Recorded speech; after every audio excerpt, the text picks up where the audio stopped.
شہزاد اقبال صاحب، ہم کیا سیکھ سکتے ہیں امریکہ کے الیکشن سے؟ دیکھیں وہ کہہ رہے ہیں، اسد کہہ رہے ہیں کہ وہاں پہ میڈیا آؤٹ لیٹس رزلٹ دیتے ہیں. یہاں تو آپ کو پتہ ہے 8 فروری کی رات کو جب رزلٹ دیے گئے تھے تو اس کے کچھ ہی گھنٹوں بعد الیکشن کمیشن آف پاکستان کی طرف سے کہا نہیں یہ درست رزلٹ نہیں ہے، درست رزلٹ ہم دیں گے، اور اس میں پھر چند گھنٹے لگ گئے اور پھر درست رزلٹ ان کے مطابق جو تھے وہ پھر آنا شروع ہو گئے. اچھا، نیلوفر مغل صاحبہ جو ہیں وہ کیملا ہیرس کے الیکشن ہیڈ کوارٹر میں ہے، تو ہم نے جو ٹرمپ کا الیکشن ہیڈ کوارٹر ہے وہاں سیاسی صاحبہ کی گفتگو سنی ہے. اب ذرا نیلوفر مغل صاحبہ کو بھی سن لیتے ہیں، وہ کیملا ہیرس کا جو ہیڈ کوارٹر ہے واشنگٹن ڈی سی میں، وہ وہاں پہ ہمیں کیا بتا رہی ہیں.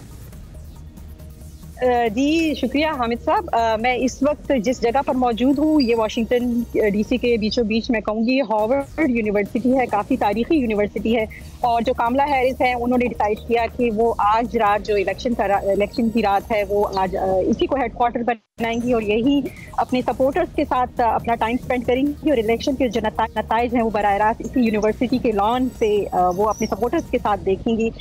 میں جب صبح آ رہی تھی یہاں پر تو کافی راستے جو ہے وہ بند کر دیے گئے ہیں، بیریکیڈز لگا دیے گئے ہیں، سیکیورٹی آ گئی ہے، اور کافی میں دیکھ رہی ہوں کہ پولیس کی جو گاڑیاں ہیں وہ بھی دیکھی جا رہی ہیں.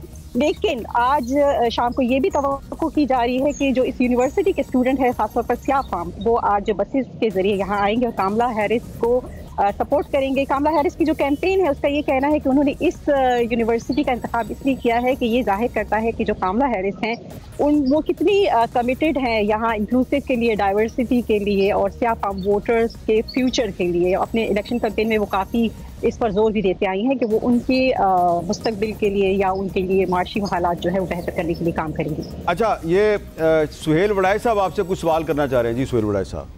جی میں یہ پوچھنا چاہتا ہوں کہ عام طور پہ تو یہاں یہ تاثر ہے کہ بلیک ووٹ ڈیوائیڈڈ ہے اس دفعہ، تو اس دفعہ کیوں وہ ڈیموکریٹک پارٹی کے ساتھ اس طرح سے نہیں ہے جس طرح ماضی میں ہوتے تھے؟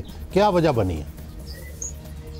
ایسا تو کچھ دیکھنے میں نہیں آ رہا. ابھی تک ہم دیکھ رہے ہیں کہ تقریباً 35 ملین کے قریب جو ہے وہ رجسٹرڈ ووٹرز ہیں، اور کاملا ہیرس جو ہیں ان کو اپنے ہر کیمپین میں خاص طور پر سوئنگ سٹیٹس میں ان کے پاس جاتی رہی ہیں، کیمپین میں ان کی جو پرابلمز ہیں ان کو ہائی لائٹ کرتی رہی ہیں. اور خاص طور پر جو سوئنگ سٹیٹ ہے پینسلوینیا میں انہوں نے کہا ہے کہ وہ بلیک ووٹرز جو ہے ان کے خاص طور پر جو مرد ہیں ان کی ہوم لیسنس کے لیے اور ان کی آئندہ جو فیوچر ہے ان کے لیے کام کرتی رہیں گی. ڈیوائیڈڈ کے بارے میں ابھی تک کوئی ڈیٹا ایسا سامنے نہیں آیا ہے. ہاں یہ ہے کہ ان کے جو ایشوز ہیں وہ اس سے زیادہ کنیکٹ کر رہے ہیں، ڈیموکریٹ سے وہ زیادہ کنیکٹ کر رہے ہیں.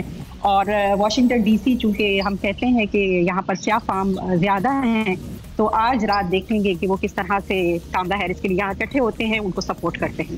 فائزہ بخاری صاحب بہت بہت شکریہ. تو دوبارہ واپس چلتے ہیں جی جو وائس آف امریکہ کا، وہاں پہ اسد اللہ خالد صاحب اور عائشہ تنظیم صاحبہ ہیں.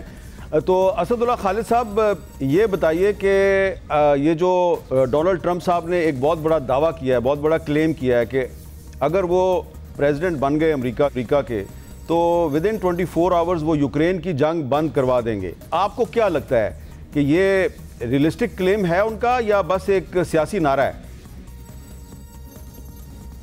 دیکھیں میر صاحب، یہ تو جب تک وہ پریزیڈنٹ بنتے ہیں یا نعرہ جس طرح سے اس سے پہلے والے ابھی شہزاد اقبال اور آپ کے اسٹوڈیو میں جو ڈسکشن ہو رہی تھی خاص طور پہ یہ کہ ان کے جو نعرے ہیں اس کے بعد ایک نیا نعرہ ہمیں سننے کو مل جاتا ہے، تو شاید اس پہ کوئی ٹینجیبل بات تو نہیں ہو سکتی کہ یوکرین کی جنگ بند کروا سکتے. لیکن اس ریفرنس میں انہوں نے ایک اور جو مسلمان ووٹر یا یہاں پہ جو ووٹر ان کو سپورٹ کرتے ہیں وہ اس وجہ سے کرتے ہیں کہ ان کا یہ کہنا ہے کہ وہ جنگ ہونے ہی نہیں دیتے، جنگ شروع ہی ہونے سے پہلے جو روک دیتے ہیں اس سے پہلے ہی روک لیتے. لیکن میں اس پہ ایک ایکسپرٹ اوپینین بھی لیتا ہوں. اویس چونکہ ہمارے ساتھ بیٹھے ہوئے ہیں، اویس کی طرف میں جاؤں گا، ان سے جانتا ہوں کہ وہ سابق صدر ٹرمپ کے اس دعوے کو کیسے دیکھتے ہیں، اور آپ کا سوال میں انہی کے سامنے رکھتا ہوں. اویس کیا سمجھتے ہیں آپ، جس طرح سے ابھی میر صاحب پوچھ رہے تھے کہ جو ایک دعویٰ ہے سابق صدر ٹرمپ کا کہ 24 گھنٹے میں وہ یوکرین کی جنگ بند کروا دیں گے، کتنا کریڈیبل اور کتنا اس کو ٹینجیبل سمجھ سکتے ہیں آپ؟